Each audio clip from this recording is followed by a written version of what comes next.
All right, that's me, Old school. Snorlax. Okay, so I was gonna, I guess, walk everyone through the beginning of the game.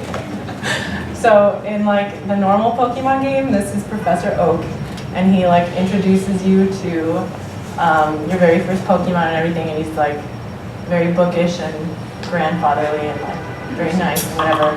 And this is him in the new game, yeah, like Silver Fox vamped up.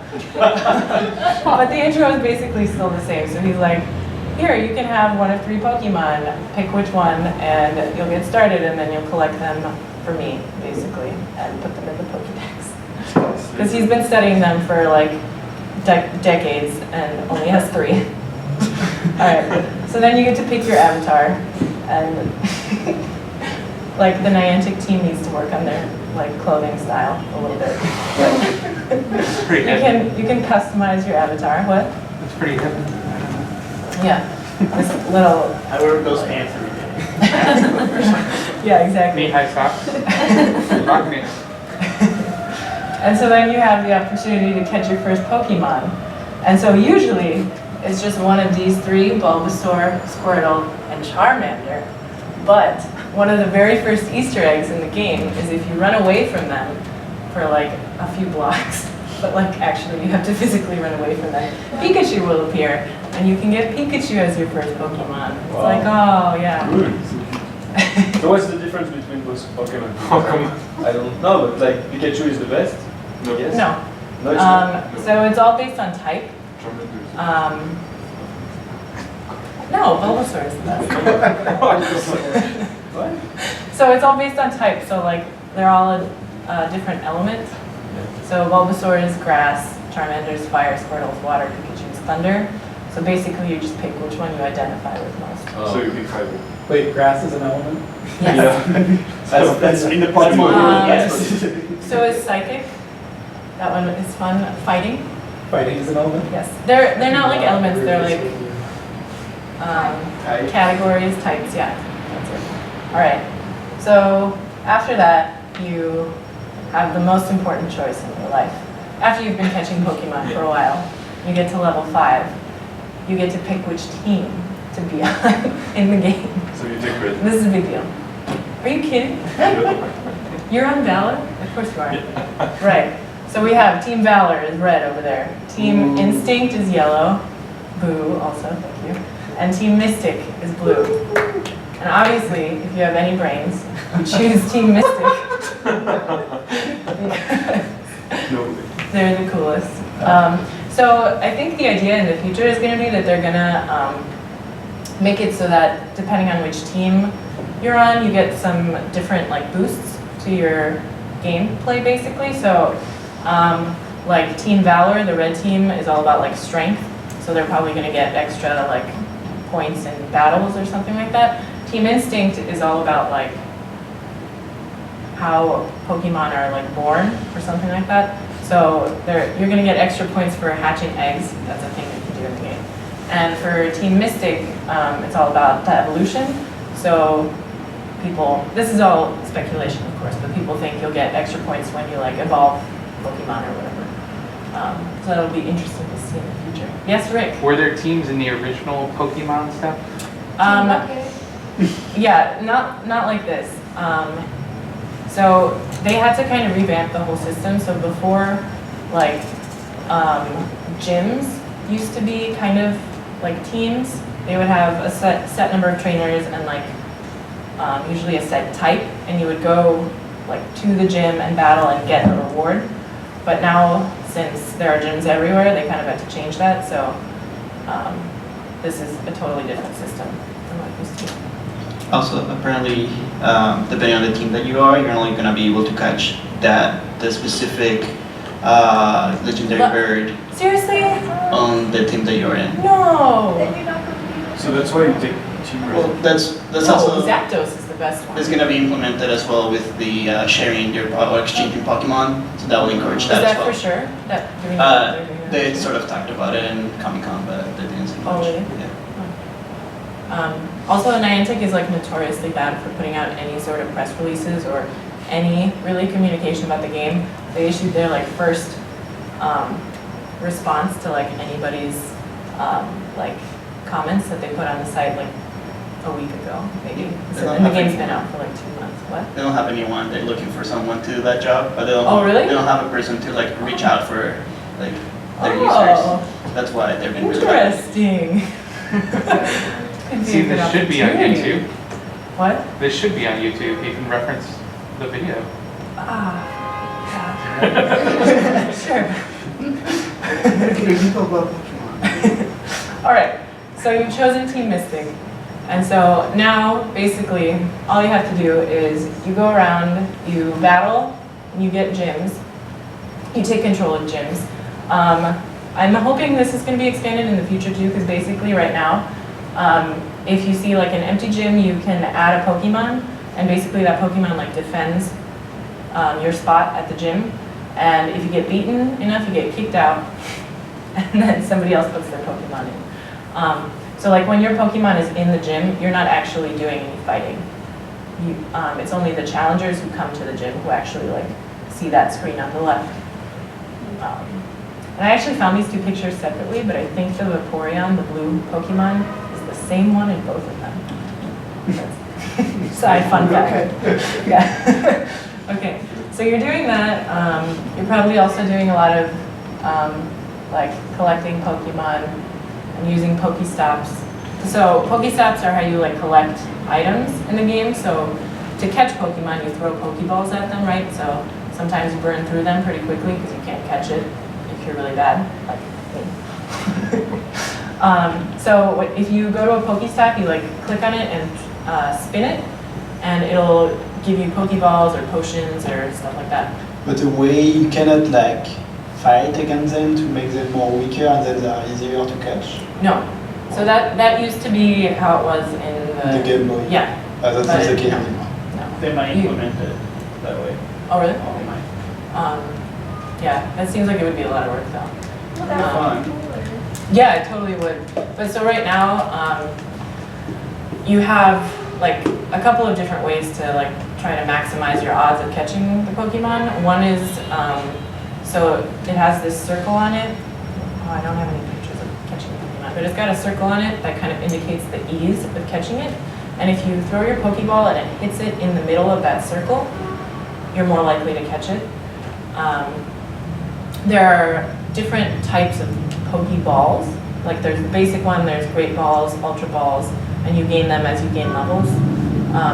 So like Ultra Balls will make it way easier to catch Pokemon of like higher levels. And they have a new thing called Raspberries that you can like, it's an item that you can like click on it to feed it to the Pokemon basically, and it like slows it down and makes it friendlier or something. I don't know. It's Dread. Yeah. Drive the Pokemon. So yeah, so that's how you catch Pokemon, and then they also have this egg hatching thing, which I was talking about. So you incubate the eggs, and you have to walk the distance that's indicated on the screen. If you drive, or like go, I think it's over like maybe 4 or 5, maybe 6 like miles an hour, it'll register that and it won't count. So you have to actually like walk or jog, or like skateboard. Yeah. So one of the annoying things I found was it wasn't actually tracking like walking. And does the app have to be active for it to do that? Yes. That's really annoying. Yeah. So there's no like standby mode or anything like that. You have to have the app open and on your phone for it to track. Yeah. Worst game ever. Okay. Also, it only tracks like every 5 minutes or so. Like it's not constantly tracking. Well, it's not like live updates, but Yeah. it does count. So it measures your distance. So let's say you're going a straight line, it will count more than if you go in a straight line and take like a left, because then it will count point A to point C instead Oh, of really? point, yeah. Oh, I didn't know. So you will lose distance. Steven, do you want to come up here and just do this presentation? Good tip. Good tip. But yeah, so there are 2-kilometer eggs, 5-kilometer eggs, and 10-kilometer eggs. The more kilometers they are, the like better Pokemon you'll get from hatching them. Like the 2-kilometer ones are really shitty Pokemon. Really bad Pokemon. But yeah, so like you're doing this, and so you're probably around level like 14, 15, and it kind of starts to get pretty boring. I'm not gonna lie, it gets a little old. and you're like, I don't want to walk anymore. Like, I'm wasting all this time. Like, there was one night I went out and I was like, okay, I'm just going to take a half-hour walk along the Embarcadero. And I ended up being outside for 2.5 hours. That sounds horrible. I mean, it was okay, but like I got home and I was like, oh my God, like my forearm hurts from holding my phone up. Like my shoulders hurt, my hips hurt. Like, it's too much work, right? Okay. So, oh, I see. So, like, one of the strategies to kind of like increase your efficiency when catching Pokemon. What? No. Bending the rules slightly. Perhaps violating the terms of service of the game, maybe. Is to use sites like Pokevision, which unfortunately was taken down after the new update, and PokeRadar, which is not down, which I don't know why, but it's not. So the idea is that they are like real-time maps, and they tell you where Pokemon are, basically. So like the little timers there are like how long it is until they'll fade out, the numbers underneath them. And you can like sort it by whatever Pokemon you're trying to find. So like, let's say you're like, I really want a Charizard. So you type in Charizard, and it'll, there aren't any in the city at the moment, but they would pop up on the screen, and then you could like drive really quickly over there in your car or something. But, see, that's unless you have this hack that I'm about to show you. All right. So, let's just hop over to Xcode. Okay, I'm actually gonna exit this and reopen it just so you can see just how easy it is right here. Okay, so you're going to create a new project, a single view application. You can name it whatever you want. I usually go for PokeMap. Create the folder. Okay. My phone is already connected, and that's literally, well, that's about half of what you have to do, is just open Xcode. Okay, so then what we're gonna do is you hook your phone up, and under the device selection here, you select your iPhone, and hit play. And so it's gonna build the app, blah, blah. If this is the first time you're doing it, you're gonna get a bunch of pop-ups that are like, you need a developer certificate, you need to like add your Apple account, and it just like leads you through the steps basically. The only thing you'll have to do is on your phone, you'll have to trust your account as a developer, basically. But it'll tell you how to do that too. And so now we see it's running PokeMap on my iPhone. It looks like this. It is a white screen, that's it, white screen. Okay. And so then, what we're going to do is we're going to open up this panel here. And this little arrow right here is the GPS arrow. All right. And so you can see they already have a bunch of like made destinations. We can, if I could hook up my phone and do this at the same time. All right, so like it can be in Tokyo, Japan. And this is going to work. So I'm going to open Google Maps now. And the app is still running on my phone, but it's minimized. Okay. Let's see how this goes.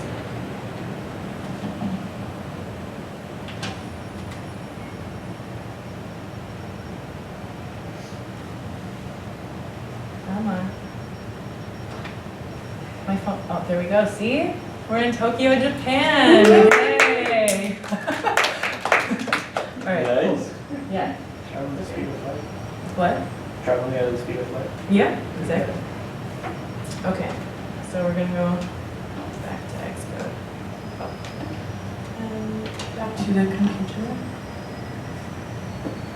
So that's one of the things is that when you're like spoofing your location, you can actually unplug your phone from the computer and you'll stay where you've selected your location, which is pretty cool. Okay, you're like, that's great, but if I go to Japan, I'm gonna get banned in the game.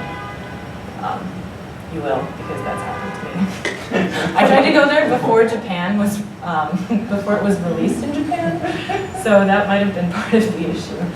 But, okay, so I'm gonna... Also, the Yeah. trick on that is if you want to do that, just disable your GPS and wait sort of like the average time that an airplane will take to that place from your Right. last known location, so that we don't ban you. Well, right. But like, who's gonna wait like 17 hours or whatever? I mean, if you really want to. There are a few Pokemon that are exclusive to certain countries. So Japan is one of the countries that has an exclusive Pokemon. I just think I read somewhere that some guy who went to Peru, and he's Peruvian, and he commented on that same fact, how he can't find the same certain creatures in Peru than in the States. So. Yeah, there is one guy so far who's collected every single Pokemon there is to collect that's been released. And he got like flown to Japan and to, do you know where the other one is? France. France. Really? Yeah, there was one in France. And Australia. The mine one? Yeah, so he got flown all around the world basically to collect these last few Pokemon because he was like so devoted and like tweeted about it or something. He's a software developer. Oh, really? He probably cheated. Of course he did. There's no other way to get all of It's this. called hacking. Yeah, thank you. Okay, so you're like, okay, that's great, but like these locations are not where I want to be. So what we're gonna do is we're gonna go to the interwebs. We're gonna go to a site called GPX-POF file generator. All right, and so all you have to do, super easy, if I can figure out your Mac touchpad, is, oh my God. Down.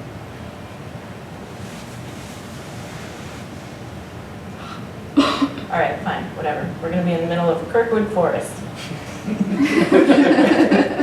So you drop your pin. You can be a little more discriminating with where you put it. And you hit update, and it's gonna pop in the latitude and longitude into these boxes right here. Go to the very, very bottom, click on the Mac button, and then download the file. Ooh, it's gonna download as a text file. That's a new feature, and I don't know why they do it. But, so we're gonna open it. And then I usually rename them. Oh. We're gonna call it. Sorry. I don't know how to use that. Okay, we call it Forest. And then get rid of the text extension. Use .gpx. Awesome. Now we're gonna go back to Xcode.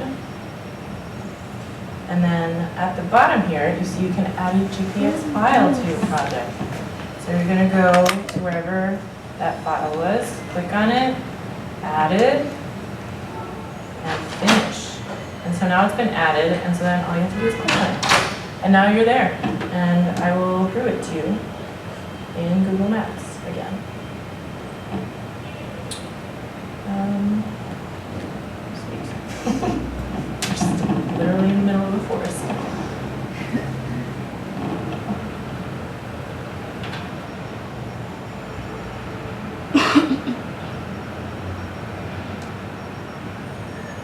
Hey, forest. Yeah.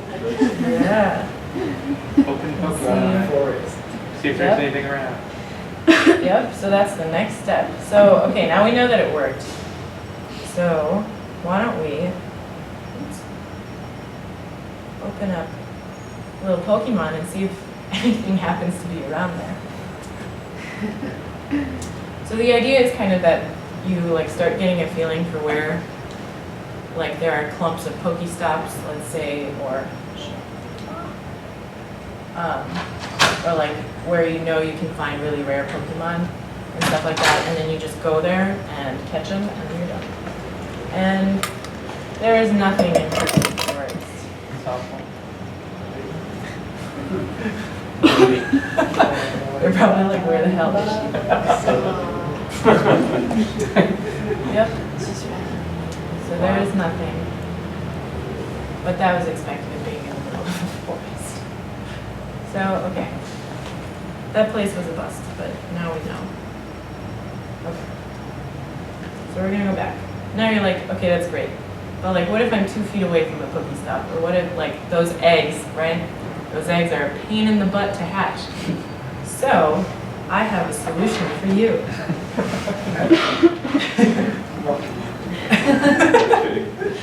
This one weird trick.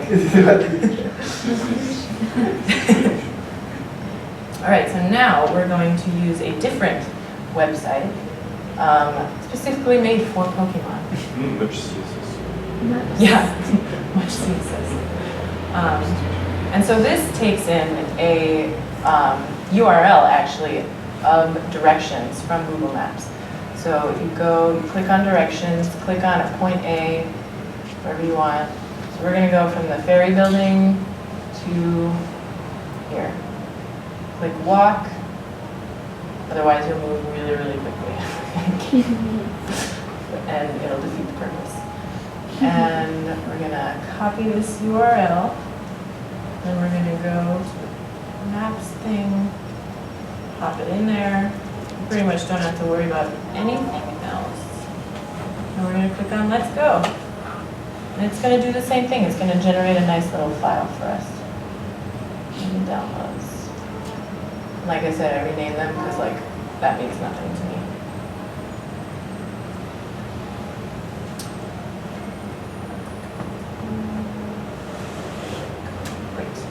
Now we're going to do the exact same thing as before. I'm going to launch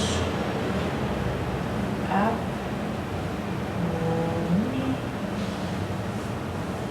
Oh, that's one thing. You have to wait till the app is running on your phone for the little GPS indicator thing to pop up. So just give it a second here. There we go. I'm going to add in Embarcadero Walk.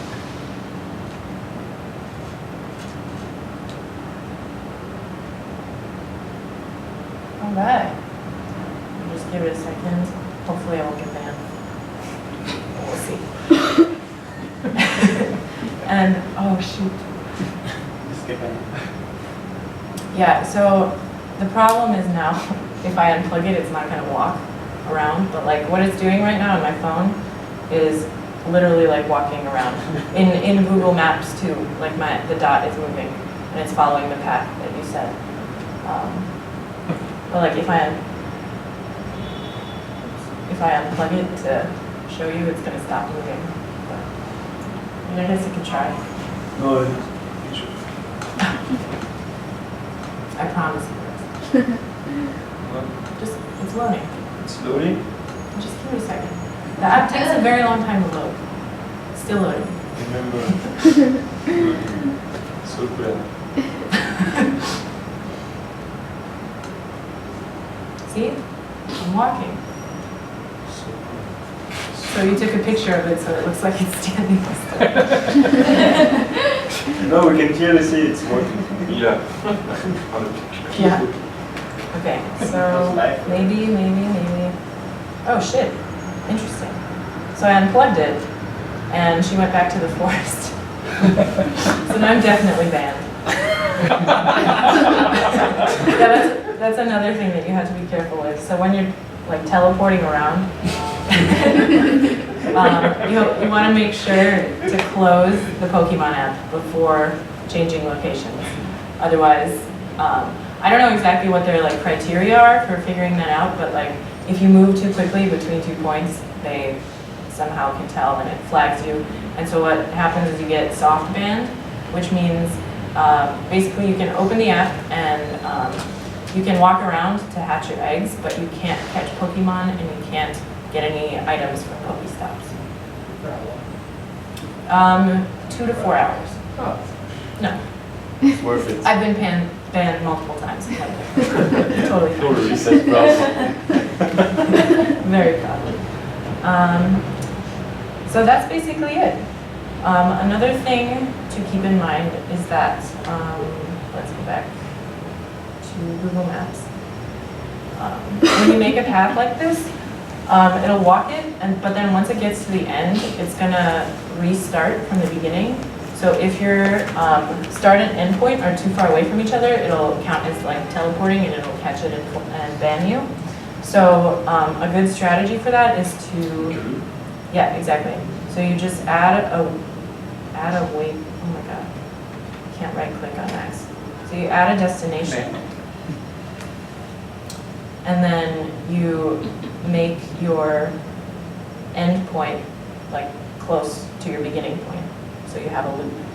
And so you'll just keep walking in a circle forever, basically. Until your phone runs out of memory and fries.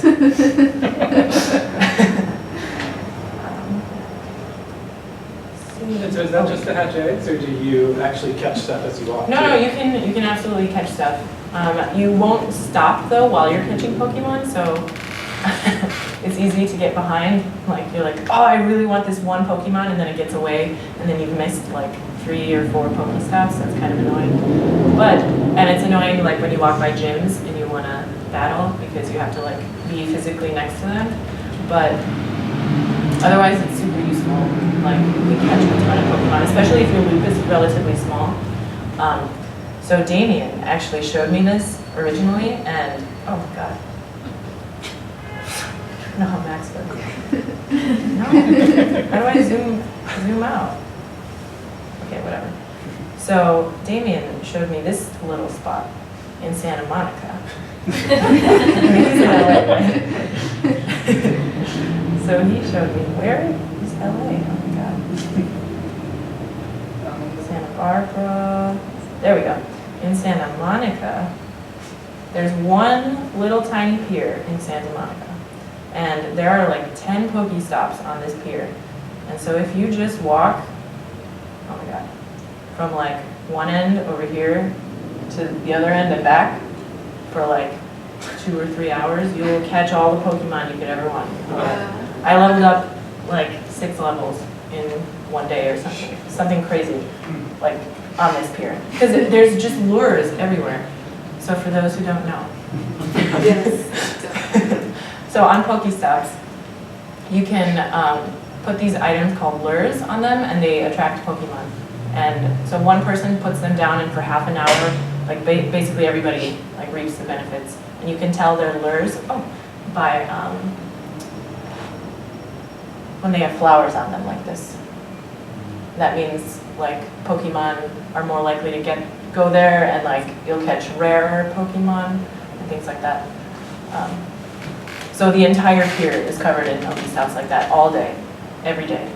I don't know. It's all the like actors and actresses, because you have to buy them in the game, wasting their money. But those arcs, What? they're starving actors and actresses. I don't There's know. plenty of rich people in LA. Yeah. I promise. So yeah, that is basically that. I do have another hack that I actually found yesterday, but it is far less safe, and you do it not out of the App Store. So I will not do that on camera. If you would like to see, I'd be more than happy to show you. It's not recording. What? It's not recording. No, it's all on the phone too. Basically, you just download three third-party apps, and but so it's really cool because somebody like made a joystick in the game. I'll just open that app, whatever. Taking risk. Leaving the English. So I just won't show it tonight, I think, when they hire me.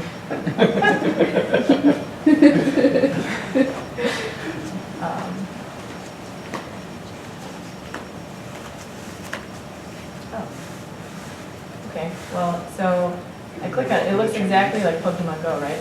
And so it's telling me this hasn't been trusted, which is probably for the best, but, you know, we'll take a risk. So you go to General, where is it? Profiles and Device Management.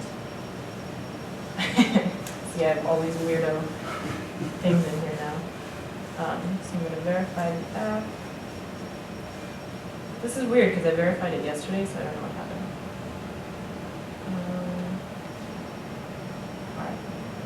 Alright.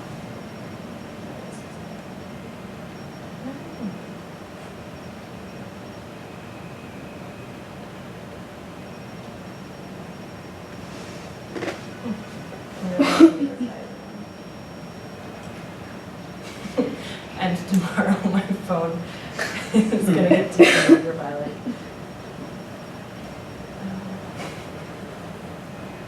All your data's already been collected. so- Yeah, I know, it's fine, whatever. It's not like, oh my god, okay, well, it's not working. But so basically what it does is it has a little like controller in the app, so you can move like in real time. So it's really cool. So you don't have to like go through Xcode and like create new files every time. You can like tap a little button and you'll move in the game. But that is like super, super against all of the rules. And like Xcode is just a cool hack. But this is like super against the rules and obviously very insecure on your phone. So Yeah. do it at your own risk, kind of thing. Yeah, so I had to download this iOS. This app is okay. This I checked out and like everyone's like, oh, it's totally fine. It's like just a place to get like emulators for different game systems on your phone. So they have like a bunch of different apps, whatever. Do you get that one from the App Store? No. But Reddit verified it, so. It's safe. Then this little bunny thing, I don't know what that's about. I had to download it to get to the Pokemon Go app, and then the Pokemon Go app, so. Which I'm so bummed that it's not loading. You needed to jailbreak your phone. No, this is supposed to work without jailbreaking your phone, which is like one of the perks, I guess, doing it that way. But, okay. So then I guess I just wanted to end with a few good gaming practices for Pokemon Go. Okay. There are some Pokemon that have only one evolution and some that have two. And the way you evolve them is by gathering enough candies to evolve them. And there's a set number determined like in the game. So before, if you have a Pokemon that's going to be leveled up twice, wait until you have enough candies to do both evolutions. Because as you catch more Pokemon and are trying to collect all these candies, you're going to be gaining levels. And as you gain levels, the Pokemon that you encounter in the wild are stronger. So if you wait, you're going to end up with a stronger base Pokemon, and then you're going to level it up all the way and end up with a super strong, like third level Pokemon, instead of just kind of a crappy one, because you leveled up to like one of your first Pokemon that you caught. Second tip, turn off the AR. It's like, it's totally one of the selling points of the game, right? Because you're like, oh, there's a Pokemon like in my kitchen, whatever. But it wastes your battery like nothing else, and it actually makes it harder to catch the Pokemon, because like when you have an AR turned on, they stay in one spot. So like if you move your camera around, they don't move with it, they stay in that spot. If you turn the AR off, the game is in your phone, so you can like move around and whatever. So yeah, and it's just generally kind of annoying when you have it on. Okay, third trick, this is a little specific, but so you start the game with an egg incubator, so you have to incubate the eggs to hatch them. So you start with an incubator that has an infinite amount of eggs that you can hatch. This is like with you forever. And along the way you pick up incubators that you only use 3 times. And so to maximize the use you get out of these, put your 10K eggs in the 3-use ones. So like you'll get more use out of them, and the smaller eggs in the infinite one, because you'll hatch a ton of smaller eggs in the same time that you hatch one of the 10K eggs. Those are a pain in the butt to hatch. It takes forever. 10K is like really far. It's like 10 kilometers. yeah. But that's like 6 miles, right? That's so far. Like, who walks 6 miles? It took me like 2 weeks to hatch a 10K egg or something like that. Anyway. It's not as bad if you didn't have to leave the app on in order for those like miles to count. You actually walk a lot. But. Yeah, and like the GPS isn't like sophisticated enough to see you like walking back and forth in a building or something like that, you know? So like walking to and from school is basically all the walking that I did, right? So it was like maybe a kilometer a day. So it took forever. And my last tip is that, so there's this item called the Lucky Egg, which will double the experience points you get, and that's how you level up as a trainer, is through experience points. And you get them through like using Pokestops, through catching Pokemon, whatever, and evolving them is one of the best ways that you can get them. And so, around here, like everywhere, there's just a ton of like these smaller level Pokemon, like Zubats and Pidgeys, which probably means nothing to you guys. They're everywhere, and they're super annoying, and they're super low level. But so what you do is you collect just a ton of them, and then you use a lucky egg, and you evolve like 10 or 15 of them, and that translates into like thousands and thousands of experience points. So you level up super quickly. And the more you level up, the stronger and cooler Pokemon you get to catch. So you want to do it as quickly as possible. And so these are the sites that I use. That last one is where you download the stuff on your phone. But we don't worry about that. That's it.